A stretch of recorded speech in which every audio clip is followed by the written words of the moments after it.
अरे राईको भ्लगमा सबैजना यहाँ एकचोटि गयौँ हामी। जय माटो भन्नु सबैले।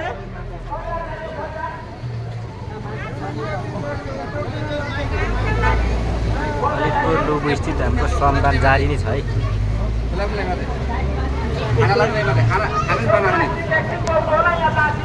खाना एक शब्द बोल्नु पर्यो। जय श्रमदान। आज कस्तो भइरहेछ तपाईँले छोटो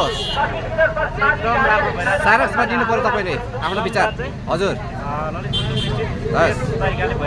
हजुर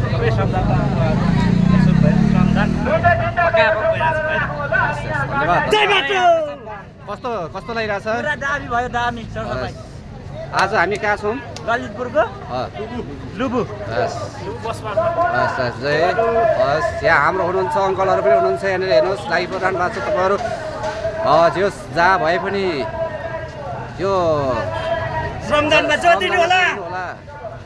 निष्पक्ष रूपमा लानु होला। यहाँ हेर्नुहोस् त यहाँ यस्तो तरिकाले लागिरहेको छ है। हेर्नुहोस् कर्णालीबाट हुनुहुन्छ उहाँ। कस्तो लागिरहेको छ तपाईँलाई? एकदम रमाइलो। अब हामीले श्रम गरेर देश हुन्छ भन्ने एउटा सन्देश छ। त्यो सन्देश यो सिङ्गो देशभरि हुम्ला कर्णालीदेखि पश्चिम सुदूरपश्चिम पूर्व जहाँसुकै पनि श्रमदाताहरूले अब आफ्नो क्षमा आफ्नो एउटा विचारलाई सम्प्रेषण गर्दैछन्। धन्यवाद धन्यवाद धन्यवाद। अनि सन्देश सम्पूर्ण नेपाली जनतालाई एउटा सोच्ने सन्देश हो होइन। विश्व सिङ्गापुर कसरी बन्यो, चाइना कसरी बन्यो, चाइनामा लाखौँ जनताहरू श्रमदानमा गएको थियो नि त होइन र?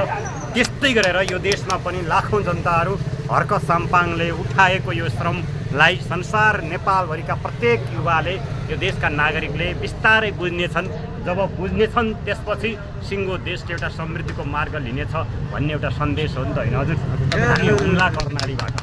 धन्यवाद। अनि तपाईँ कहाँदेखि हुनुहुन्छ?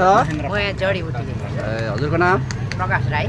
हजुर अनि कस्तो लागिरहेछ आज तपाईँले? एकदम हजुर म त एकदम आनन्द। यहाँभन्दा ठुलो भिजन कसैले निकाल्न सक्दैन। जस्तै हर्क साम्पाङले दिनुभयो एउटा त्यसको पछि लाग्नु नै देशको एकदम शुभ हस्। धन्यवाद धन्यवाद तपाईँलाई हुनुहुन्छ यहाँ सबैजनाले।